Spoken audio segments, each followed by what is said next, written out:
Ji Nasirin, our news में खुश आमदीद कहते हैं। खबरों का रुख करते हैं डेरा गाजी खान की तरफ, जहां से हमारे रिपोर्टर साबिर हुसैन की रिपोर्ट के मुताबिक commissioner captain retired Mohammad Ali Ijaz ने सिविल ऑफिसर्स क्लब और लेडीज़ क्लब का दौरा किया।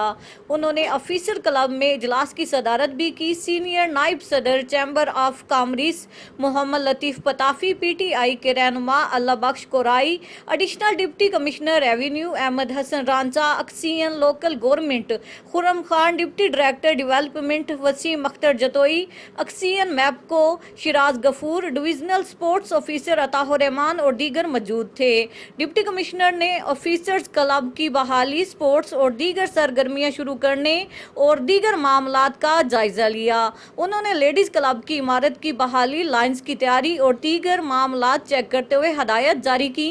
डिप्टी कमिश्नर ने कहा कि सिविल ऑफिसर्स क्लब को जल्द सरगर्मियों के लिए खोल दिया जाएगा।